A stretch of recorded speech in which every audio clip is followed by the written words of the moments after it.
What's going on, guys? This is Rob. If you guys enjoy my content, make sure you hit the subscribe button and make sure you hit that little bell so you never miss out on my sexy voice. What's going on, guys? This is Rob, and I have been thinking for like the last day or so, which we're doing so much Infinity War stuff, like Avengers 4 stuff, which it is kind of fun. It is pretty cool. We'll probably like taper this off next week and just go back to like one video a week talking about Avengers 4. I have no idea. It depends on how much you guys like this stuff and how many topics we can think of. But like, I've been thinking about this for the last couple of days or so, and I have no evidence to support this claim whatsoever. But I think it would be so amazing if like Avengers 4 gave us Heart of the Monster / World Breaker Hulk, because both versions are like stupid powerful, like they're insanely powerful. Okay, so here's the deal. All right, for those of you guys who don't know about these two versions of the Hulk, they're nuts. Like they are. It's crazy. Okay, so all this goes back to like the Illuminati and Planet Hulk, right? Like the Illuminati miniseries, or really the Illuminati one-shot, established the idea that like not Charles Xavier, he wasn't there, that like Doctor Strange and Iron Man and like Namor the Submariner and the various members of the Illuminati had come to the conclusion that the Incredible Hulk was too powerful and too unpredictable. And so they were going to kick him off of Earth, right? They were going to be like, okay, you got to go. So they trick him onto a spaceship with the help of like Nick Fury, like the classic white Nick Fury, who's like, he's like the unseen now, which is kind of cool, but they haven't done anything with it. But they trick him onto a spaceship, and then like, it's like the most dick move ever. Reed Richards plays a recording, and it's like, sorry, Hulk, you're too unpredictable, so you can't be on Earth anymore. And so their intention was to send him to like a peaceful planet, right? Well, the problem is he ends up flying through like a gravity well or something like that. And the result is that he ends up on this war-torn planet called Sakaar. To make a long story short, he basically conquers the existing king of Sakaar, and then in turn, after forming his warbound, kind of like this gladiatorial team, he rises to be like the Sakaarson, like the new king of Sakaar, and then like starts a family with this chick named Kyra, who's pregnant with his kid. Well, somebody messed with the ship, the nuclear engine basically goes off and like detonates this massive nuclear bomb, which kills everybody, including his wife and what he believes to be his unborn son. His son actually lived, but he thought his son was dead. Man, like, dude, the Incredible Hulk goes on a warpath, because like he blames the Illuminati, right? He's like, it was your ship, it was your design, it blew up, like you guys cost me everything I love after kicking me off the Earth. So the Incredible Hulk, like basically, like he grabs his warbound and he's like, okay, so we're gonna go back to Earth, and we're just gonna bring hell. So like they travel back to Earth, right? They stop at the moon. It's like the first place they stop at, where the Inhumans live. And Black Bolt of the Inhumans is there, and like he just crushes him. I mean, dude, it's like the craziest thing. He's like, I want to hear you scream, and like crushes his arms, or crushes his hands rather, and just like decimates Black Bolt, which is not the most impressive thing ever. The next stop is the most impressive thing. He shows up at no, that's not even the most impressive thing. He shows up at the Xavier Institute, all right? Xavier is back by this point because House of M basically ended and Xavier's returned.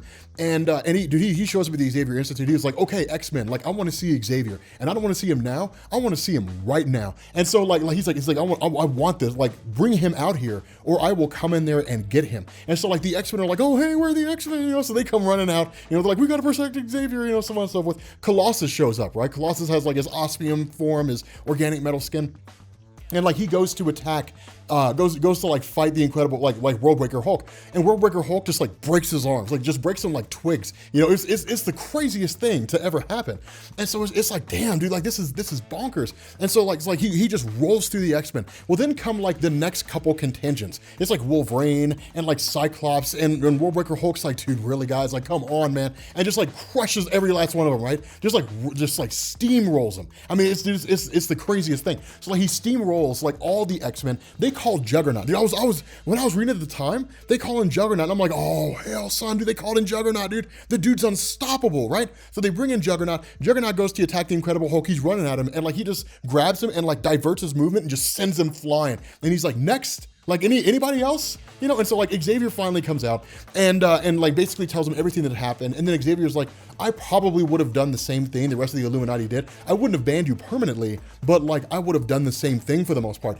And the Incredible Hulk's like, whatever. And then like once he realizes like 98% of the mutant population lost their powers, then like Xavier's powers are gone, all that kind of stuff. But he's like, whatever, you suffered enough, and leaves. So he goes back to Manhattan right now. The Incredible Hulk gets to Manhattan. What follows is one of the most spectacular ass whoopings things in the history of comics. The Incredible Hulk wrecks the Gamma Corps, which is basically a group of individuals who are gamma powered using the Incredible Hulk's energy. He wrecks the Mighty Avengers, the New Avengers, Doctor Strange possessed by a demon, Iron Man and the Hulkbuster armor, the Fantastic Four. I mean, just like crushes everyone. This is the coolest thing ever. Just just steamrolls them all. And so ultimately, like, the whole story boils down to the Sentry Robert Reynolds, who's basically Marvel's MacGuffin, you know. And so he comes flying in, and they fight to a standstill. The Sentry uses all his power. He eventually goes back to his human form.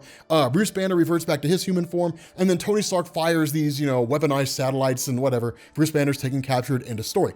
Now that goes into like a whole host of stories after that deal with things like A-Bomb, who's a really weird and crazy idea for like basically Rick Jones, who becomes incredible or becomes like a Hulk, whatever. None of that stuff matters. There's things like Red Hulk, which actually is pretty cool. Red Hulk basically defeated Silver Surfer and stole a surfboard. But like that goes into a story called Heart of the Monster Hulk. Now, Worldbreaker Hulk was strong. I mean, there was a point in the story where like he stomped on the ground and shook the entire East Coast. And so it's just like, damn, this is crazy. Heart of the Monster Hulk deals with a wishing well. And I think Bruce Banner basically the Incredible Hulk makes the wish or whatever to basically be allowed to like fight his enemies forever. And so he's transported to the dark dimension, the dimension of Dormammu, all right? Like Umar, I think Dormammu's sister is the one who's ruling it, but like these are not weak people, right? They're not like, you know, like Emma Frost of the X-Men with like telepathy and whoo, you know, we're talking about like super powerful beings that if they chose to invade the Marvel universe, they would give everyone a run for their money. And so like the Incredible Hulk's transported there, and like he's facing pretty much like all his enemies, and like he just keeps getting angrier and angrier and angrier and more powerful, and becomes like Heart of the Monster Hulk. Now, the only way that we really know how powerful Heart of the Monster Hulk is one, their fight is destroying an entire dimension. And so like Umar comes to the main Marvel universe and is like, hey, Stephen Strange, you got to get this dude the hell out of here, because like they're destroying my reality because they're so powerful. Like it's crazy how strong it was. And then there's a story where like, I think in that same story, Fin Fang Foom, who's like this weird dragon thing, ends up absorbing like all this gamma radiation and kind of goes kind of runs amok. And then like Amadeus Cho, who's like this super smart sidekick kind of Bruce Banner of the Incredible Hulk, is like, hey, Doctor Strange, we should get like, you know, the Hulk in like the dark dimension or whatever it is. And Doctor Strange is like, absolutely not, because that guy dwarfs Worldbreaker Hulk. It's crazy. They said it in the story. He's like, he dwarfs Worldbreaker Hulk. This Heart of the Monster Hulk, if he shows up here, he'll destroy the world. Like he'll destroy it in a punch. Like that's how powerful he was. He was so powerful. He could crush gods, like entire gods. It was insane how powerful he was. Just like dude, and oh, he looks so badass. There's like this full panel spread of Heart of the Monster Hulk where he's just like, you know, and he's just like massive in size. It's crazy how huge he got. But like we probably won't see those in Avengers 4. But let me tell you, if we did, man, I mean, like Heart of the Monster Hulk wouldn't be able to stop like the Infinity Gauntlet, but like Heart of the Monster Hulk versus Thor, not a chance. I'm sorry, versus like Thanos, not a chance. Thanos would just get crushed by Heart of the Monster Hulk. It wouldn't even be a contest. Like it wouldn't even be fair. But the question is like how do we get to that point, right? Like if we got Worldbreaker Hulk, for example, just like super strong, Incredible Hulk who could still probably crush Thanos. Like if we had that version of the Hulk, how do we get it? Because like the events that gave us Worldbreaker Hulk are totally different from like the events that have transpired in Infinity War so far. Okay, a little bit of a spoiler for people who haven't seen the movie yet. Not a great big huge spoiler, but a little bit of a thing.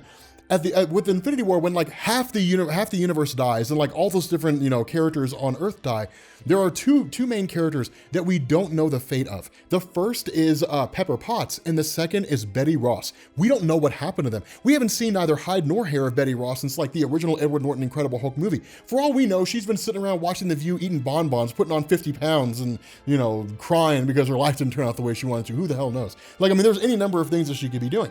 And so like if like the whole event of Avengers 4 takes place, and like Banner tries to reason with the Incredible Hulk, and the Incredible Hulk won't listen, and Banner's like, dude, we have to do something. Everyone we know is dead. Betty Ross is dead. Then like Thanos is the one they killed her. Like that could set the Hulk off, and he just snaps, just loses it, and just like goes berserk on Thanos. Now Thanos with like the Infinity Gauntlet would still crush him. I mean, you're talking about like a really strong version of the Hulk versus a guy who can control the fundamental forces of the universe. So it's not a contest, but still, I mean, it would be cool because we don't really know how the gauntlet works right now. I still say it's fully powered, but Marvel could change that. And so like, there's any number of things that could go on, but like, it would be insane. Like, I mean, like that fight between the Hulk and Thanos in Infinity War, against Worldbreaker Hulk, it would be half as long and it'd be like one punch. And like Hulk would have just been like, bam, done. Anybody else, like that's exactly how that would have gone. It would have been the easiest fight ever. It would have been bonkers.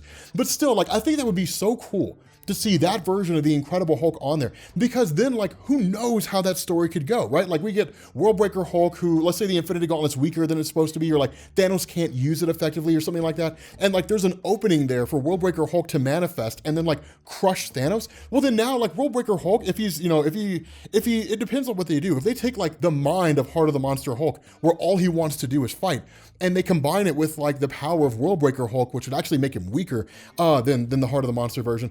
If they take those two things and put them together, then like now he becomes an enemy of the Avengers, and like they have to find a way to defeat him. Like, dude, that would be crazy. Like it'd be the most bonkers thing ever. But I don't know. I mean, that's the cool thing is like we don't know. Like we can't even guess about Avengers 4. Like Infinity War blew so many speculation theories out of the water that there was. I mean, aside from like a singular event that everybody predicted because of what the trailer told us, there's like nothing else. There's almost nothing else that anybody could possibly have gotten right about that movie. And if they did, I would say that it's probably sheer luck. Like that movie just changed so many expectations on what we saw coming that like then it turns into, okay, like who the hell knows what's going to happen with Infinity War? So it's cool. I mean, this probably won't happen. I don't see any reason why it would. I mean, it'd be too many stories thrown into what's basically been like a linear story so far, because Infinity War and Avengers 4 are basically like a singular movie split into two parts, which we knew it was going to be something like that because originally it was Avengers Infinity War parts 1 and 2. So